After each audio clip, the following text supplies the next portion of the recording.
अय्यूब अध्याय 3। अय्यूब का अपने जन्म दिवस को धिक्कारना। इसके बाद अय्यूब मुंह खोलकर अपने जन्म दिवस को धिक्कारने और कहने लगा, वह दिन जल जाए जिसमें मैं उत्पन्न हुआ, और वह रात भी जिसमें कहा गया बेटे का गर्भ रहा। वह दिन अंधियारा हो जाए, ऊपर से ईश्वर उसकी सुधि न ले और न उसमें प्रकाश हो। अंधकार और मृत्यु की छाया उस पर रहे, बादल उस पर छाए रहे और दिन को अंधेरा कर देने वाली चीजें उसे डराए। घोर अंधकार उस रात को पकड़े, वर्ष के दिनों के बीच वह आनंद न करने पाए और न महीनों में उसकी गिनती की जाए। सुनो, वह रात बांझ हो जाए, उसमें गाने का शब्द न सुन पड़े। जो लोग किसी दिन को धिक्कारते और लिव्यातान को छेड़ने में निपुण है, उसे धिक्कारे। उसकी संध्या के तारे प्रकाश न दे। वह उजियाले की बाढ़ जोहे पर उसे न मिले।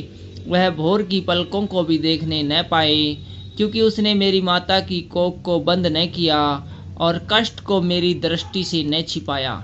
मैं गर्भ ही में क्यों न मर गया, पेट से निकलते ही प्राण क्यों न छूटा। मैं घुटनों पर क्यों लिया गया, मैं छातियों को क्यों पीने पाया। ऐसा न होता तो मैं चुपचाप पड़ा रहता, मैं सोता रहता और विश्राम करता, और मैं पृथ्वी के उन राजाओं और मंत्रियों के साथ होता जिन्होंने अपने लिए सुनसान स्थान बनवा लिए। या मैं उन राजकुमारों के साथ होता जिनके पास सोना था, जिन्होंने अपने घरों को चांदी से भर लिया था। या मैं अमस्य गिरे हुए गर्भ के समान होता, या ऐसे बच्चे के समान होता जिन्होंने उजियाले को कभी न देखा हो। उस दिशा में दुष्ट लोग फिर दुख नहीं देते और थके मांदे विश्राम पाते। उसमें बंदी एक संग सुख से रहते और विश्राम करने वाले का शब्द नहीं सुनते। उसमें छोटे बड़े सब रहते और दास अपने स्वामी से स्वतंत्र रहता।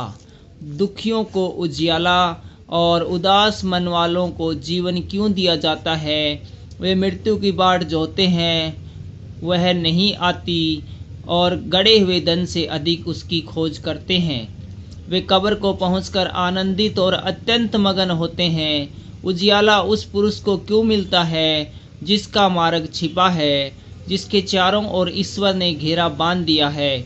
मुझे रोटी खाने के बदले लंबी लंबी सांसें आती है और मेरा विलाप धारा के समान बहता रहता है, क्योंकि जिस डरावनी बात से मैं डरता हूँ वही मुझ पर आ पड़ती है, और जिस बात से मैं भय खाता हूँ वही मुझ पर आ जाती है। मुझे न तो चैन, न शांति, न विश्राम मिलता है, परंतु दुख ही दुख आता है। Thank you.